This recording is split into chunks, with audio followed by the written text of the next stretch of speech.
Well, thank you everybody for joining us today. My name is Meg Mason. I'm the Senior Director of Marketing at HydroPoint, and I'm going to be the moderator on today's webinar. Please note that this webinar is being recorded. You will receive a link to the recording later today via email. And just a reminder, if you have any questions for any of us at any time during the webinar, enter it in that Q&A section of the dashboard in Zoom. We will be answering some of those questions at the end of the webinar. And so let's just go ahead and get started. I would like to introduce our host here, Ben Slick. He's Senior Vice President of Business Development here at HydroPoint. So Ben, over to you. Thanks, Meg, and welcome everyone. This is our first webinar focused on WaterCompass Enterprise. Some of you may have been tuning in to HydroPoint's other weekly webinars. We've got a Wednesday session on WeatherTrack, and also Baseline has a Tech Talk Tuesdays forum. So those are absolutely geared to the irrigation market. And if any of you are interested, you are welcome to register and attend. For this webinar, we're going to talk about WaterCompass, which is our flow monitoring and usage tracking service. And its goal is to deliver visibility on water use to an entire site, both indoor and out. My role at HydroPoint is as VP of Business Development to work with some of our key accounts, but also to help move this WaterCompass product into the market with success. And so really happy today to feature our guest panelist, who we'll introduce in a minute. I also want to introduce David Taylor, who's our lead WaterCompass sales engineer at HydroPoint. As a technical expert, David's been in and around this kind of technology and service for a decade. He has worked closely with NRP Group's implementation and has been useful in helping them identify water issues and use cases that help them improve water use efficiency. For those of you that have never heard of HydroPoint, welcome to this. We are a company that founded in 2002, has been dedicated our entire lives to just focusing on water use efficiency improvements. Most of for the first decade and a half, it's been about water use efficiency in landscapes. But then in the most recent 4 years, we've evolved this WaterCompass service at the request of our customers to help them do a better job managing water, both indoors and out. We work with a variety of customers, big box retail and center operators, multifamily office REITs, and corporate campuses, city and county governments, K through 12, upper ed. It really doesn't matter. Water doesn't care whose pipes it's in. It just tries to get out. And so our job is to figure out how to identify water use anomalies and help you better manage that resource. So our mission as a company really is clearly defined as helping people save water and save time and save money. So with that as a backdrop, let me introduce our guest today, Bryan Glosik, the Director of Energy from NRP Group, which is a national multifamily housing organization. They've got roughly 60 properties across 7 states. Bryan's got extensive experience in multifamily, focused on primarily energy and water use efficiency across a portfolio of properties. Bryan, thank you very much for joining us today. Absolutely, happy to be here. So Bryan, if you would, tell our guests a little bit about your background and your current role at NRP Group. Sure, yeah, absolutely. So I work, I'm the Director of Energy and Water at the NRP Group. I'm based in Cleveland, and I come with about 10 plus years of experience in the areas of both energy management and water management, utility benchmarking, data management. So really both in the multifamily and commercial sectors. So you know, it's water in particular, though, is one of my passions. It's a relevant, very relevant utility in all of the markets, obviously, we work in, and it's by far the biggest cost. But luckily, since it has a high cost, it makes some of these improvements a little more easier to rationalize, I'm finding. So it's a win-win. It's a financial benefit as well as an environmental. So maybe give us a background about the asset class that NRP owns and manages. Yeah, so we are a multifamily developer, so it's all apartments. We develop, build, and manage most of our communities. We also do have a third-party branch as well. Our construction will do third-party projects, and our management company also as well. So we're both in the luxury Class A sectors as well as an extensive footprint in the affordable side as well. So right now, I think we span about 13 states, and we're about 20,000 units. So that comes out to maybe 70 or 80 properties, maybe a little bit more. It kind of changes frequently. And so prior to encountering HydroPoint, what were some of the issues that are water related that you faced in your role as you looked at your portfolio? Well, obviously, first and foremost, you hit it on the nose here with the graphic you have up. The price of water is just getting astounding in a lot of markets, and it's pretty fascinating. It's all for a lot of different reasons. Here in Cleveland, we have the Great Lakes, so runoff and pollution is a big problem.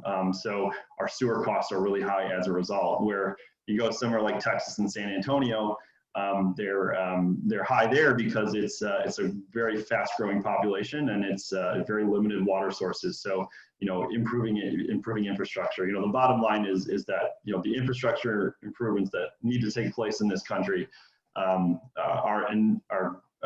happening very fast. It's becoming very apparent that they're old. So it's causing major increases in water everywhere. So tell me about some of the improvement measures that you implemented to focus on water use efficiency before you met HydroPoint. We've done quite a bit of low flow plumbing work. So taking 1.6 gallon toilets and retrofitting, or not retrofitting, but replacing with a higher efficiency 0.8 gallon per flush toilet, and just doing low flow throughout properties. That's been one of our biggest wins by far, but irrigation seems to be the lowest of low-hanging fruit.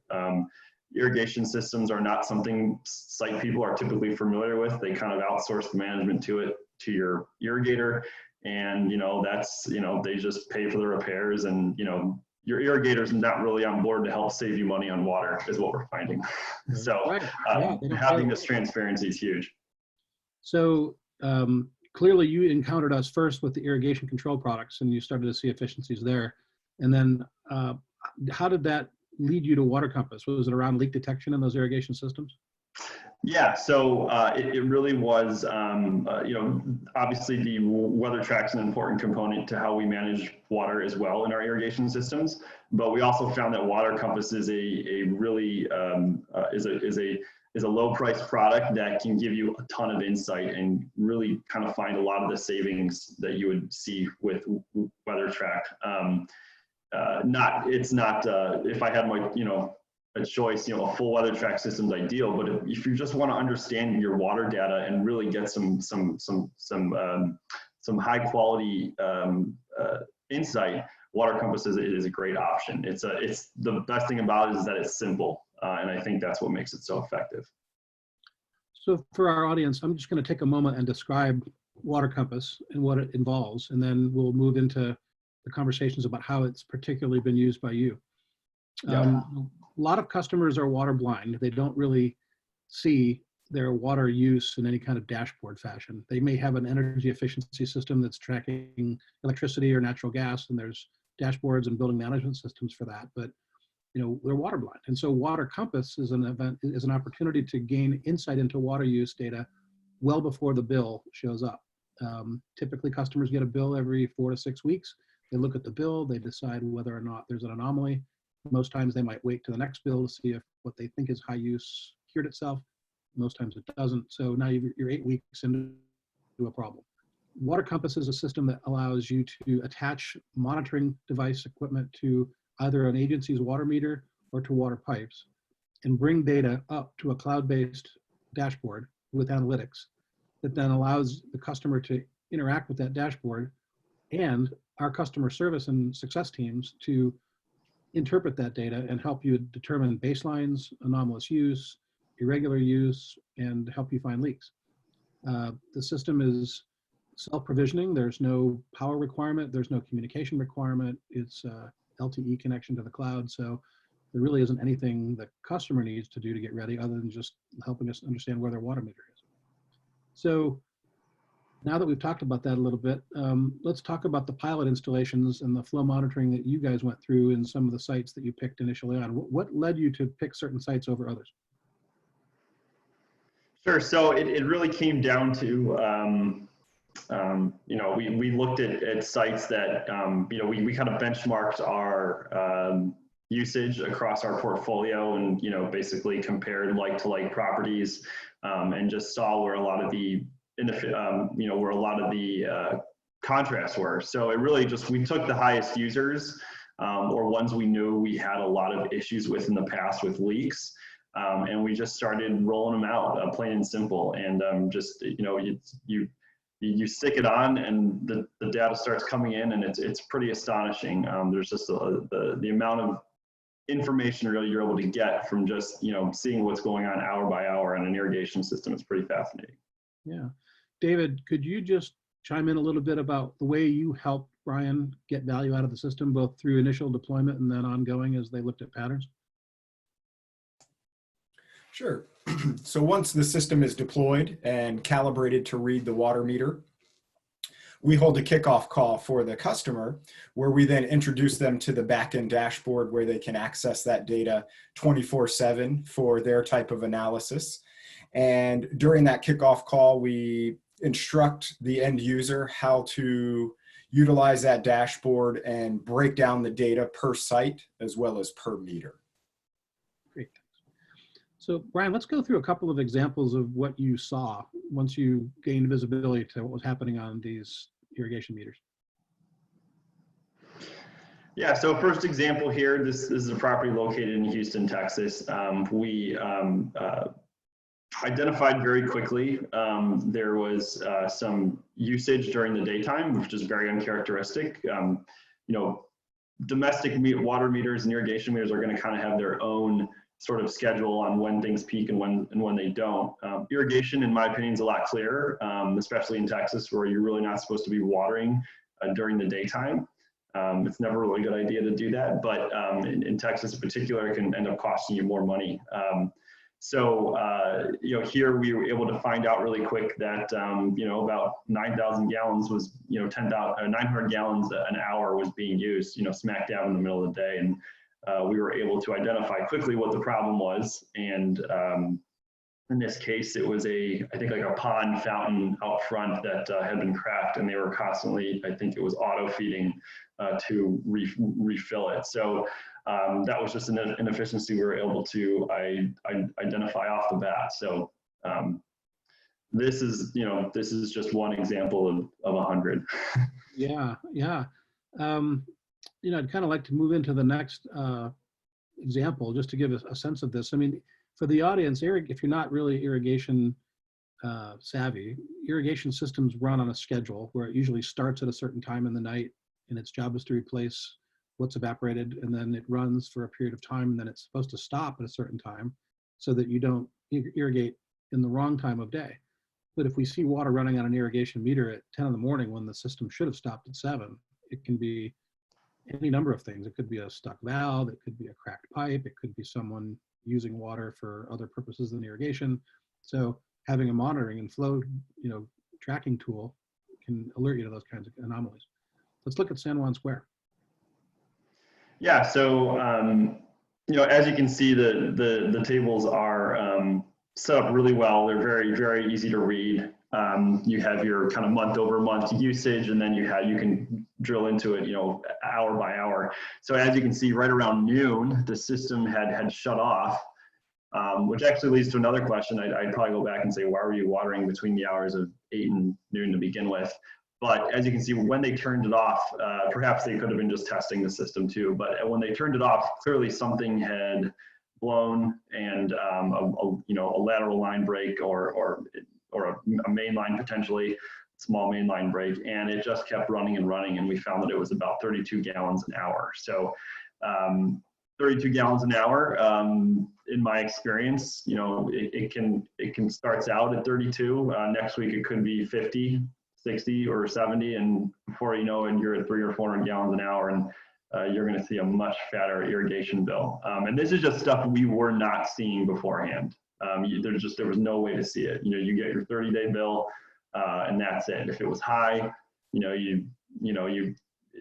it's hard to say exactly what the problem was. But here, we can find what where the breaks are off the bat, and I call up the site and I say, hey, you've got a continuous leak here, shut your backflow off until you can get the landscaper or the irrigator on site, and just stop the bleeding right then and there. It's like, you know, it turns your irrigation into a light switch. You know, so it's something you can do immediately, and it's, you know, the investment starts paying for itself as soon as you start shutting it off. So on that topic, what kind of return on investment have you seen so far with the product? Well, it definitely varies. You know, some sites, you know, are more maintained better than others. So off the bat, maybe you don't see it, but it's I have a hard time rationalizing that any of them are any more than 6 to 12 months. It really, because it's sometimes hard to really measure the value, because like I said, you know, how these leaks increase is kind of exponential. So there's a lot of mitigation happening. So, but, you know, for the price point that I think you get with WaterCompass, it's a no-brainer. Best case scenario or worst case scenario, it's a very low cost insurance policy. I would get it. Yeah, it's funny you mention it that way. We have a partner in insurance that actually gives discounts to their customers who are doing new construction. If they put a WaterCompass device on the construction water meter during that construction period, they afford the customer a discount on the policy because it reduces their risk of having to pay out a claim. So it is very much like insurance. And you never know, you might have no events for 6 months on a meter, and then something happens, whether it's someone drives a backhoe through a water line, or a tree root messes with a lateral line, or someone mows the heads over on a set of sprinkler heads. You know, you just never know. So having a monitoring tool that catches this stuff before it becomes problematic. And we'll talk more about how we use this indoors as we evolve our partnership. But a lot of our customers have been starting to use this to help them understand the baselines of their indoor use as well, to help find things like stuck flappers on toilets, where a single stuck flapper on a 3-gallon flush toilet at a $6 water rate could be a $3,500 a year problem if unattended. And if you've got 300 units in an apartment complex, or 20,000 units across a portfolio, what are the chances of a few of those flappers being stuck? So it's definitely a way to help you both indoor and out. Have you used the product at all with regard to getting this data in real time, well ahead of when you get a water bill, to kind of look at usage as billed versus usage as measured? And has it helped you in any way reconciling that? Yeah, it definitely does. You know, you can't necessarily use it as you can't, dispute with it, because the utility provider usually just refuses to listen to anything other than their meter. But what it does do is it gives you a tool. So you can, you know, if you think there's a problem, this can help you kind of, you know, confirm your suspicions and then help you dive deeper. We've got a meter right now in San Antonio that we're actually disputing with the city. You know, they're claiming one thing and we're claiming another, and so it's allowing us to help escalate the problem, you know, a little bit quicker, just because we have so much insight and so much knowledge. So it definitely can help in that area. Absolutely. We have one large customer in San Diego that has been monitoring their flow and recording it, and they were seeing more flow monitored than was reported by the agency's bills. And then the agency suddenly came back with a true up bill because they'd been estimating the reads as opposed to truly reading the meters. And at least our customer had the volume comprehended properly and could accrue for what they thought their cost might be if this ever happened. And so they weren't surprised by the true up invoice. So that's just another way that, you know, we don't recommend this be a way to fight with your water agency at all. Quite the opposite. You know, we're just trying to give you data to help you be more water use efficient.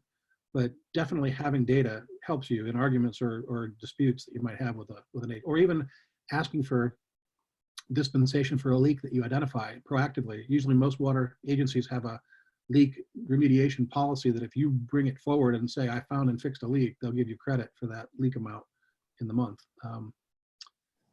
So overall, you know, what has your experience been with WaterCompass and working with the team? I mean, the technology and the dashboard are giving you visibility, but what's it like working with the customer success specialists and David?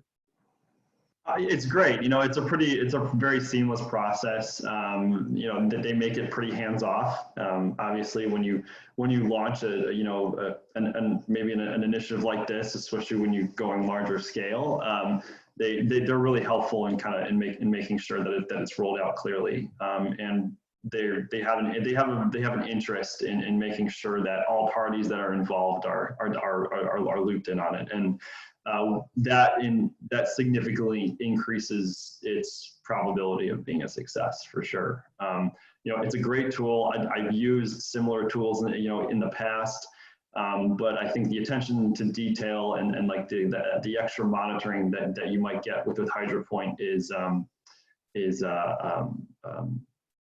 really important. You know, they want to see it succeed. Obviously, it's in their best interest, and it's in yours. So they do a good job of making sure that's the case. We appreciate working with you, and we really look forward to continuing this as we further deploy this into your portfolio. David, any other things that, from your observations, working with Bryan, that you want to share? Yes. So as Bryan mentioned, once the product has been installed and kicked off with the customer, HydroPoint has a customer success team that is there to support you throughout the life of the service. And we are just as invested in the properties as the property management and ownership groups are. As Bryan mentioned, we really want to see the product and our partners succeed. So the one takeaway that I'd like to share working with Bryan and his teams at NRP is they've really gravitated and utilized the technology and service the way HydroPoint has always envisioned the technology would be utilized.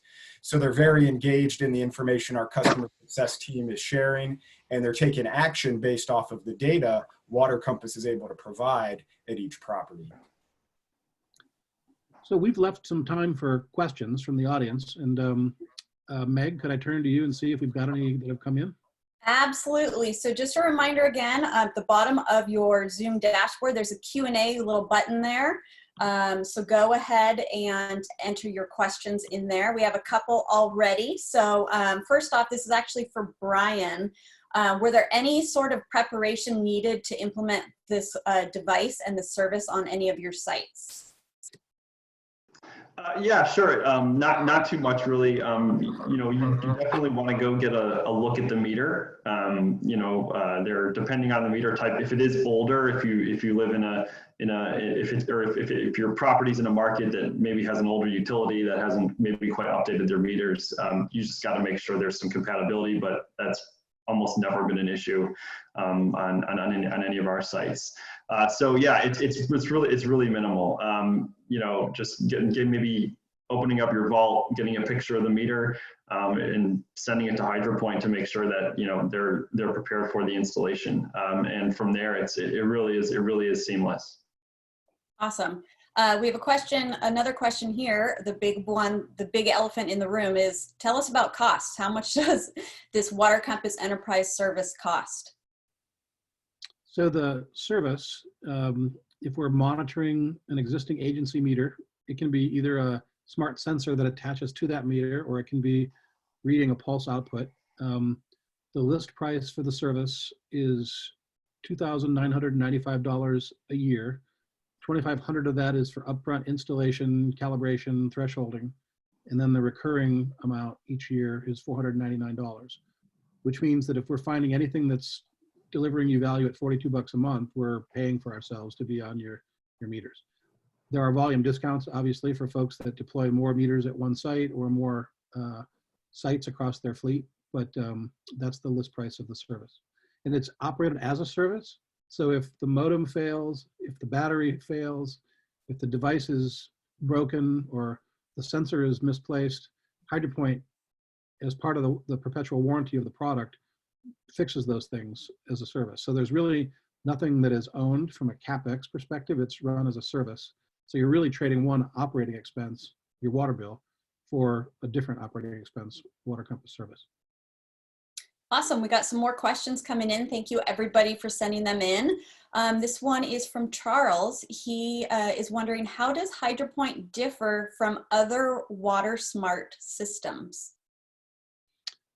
Charles, not knowing which systems you might be referring to, I think HydroPoint is focused solely on water, and we're focused solely on being an Internet of Things or cloud-based offering, which is giving data to customers, the right person at the right time to help them make the right decision. Our services are non-intrusive, so you don't have to cut into any pipes. You don't have to shut off water service to any community. And then the fact that we have a live customer success team behind this, not only providing data through the analytics and the dashboard, but actually having at a human level willingness to work with a customer to figure out an anomalous use pattern, or to adjust a threshold setting, or to even persecute a leak that we identify on a site to help them, forensically, as well as maybe even physically with other tools, recommending leak detection services, et cetera. So our goal is to, at the end, deliver an outcome to the customer, not just provide a product and say good luck with that. Awesome. We have another question. This one is from Patrick. Do you need access to Wi-Fi? Are there alternate methods of receiving a signal if not in an area where high-speed internet is available? So because our value system is closed loop, we provide our own modem in every case. So there is no need for piggybacking on a customer Wi-Fi. We don't want to be having to explain why we didn't read a meter because Wi-Fi went out. I mean, we're a service provider, so we capture and manage that as a closed loop. So we bring our own LTE modem to the table, and we have our own prepaid connection to the internet with each of these devices. So there is no need to provide any kind of Wi-Fi or alternate communication capability. Perfect. And this is just kind of going again on the Wi-Fi, but again, this was from Jason. He was asking, do you need to connect the locations to Wi-Fi? So you pretty much just answered that too. And then, yeah. This is also a benefit to security. So we don't infringe on the customer network. There's no IT involvement. We're on our own private VPN. So literally there's no security breach here at all. Good call, good call. Another one from Stan. Thank you guys for keeping these questions coming in. Have you installed this system on commercial laundry facilities?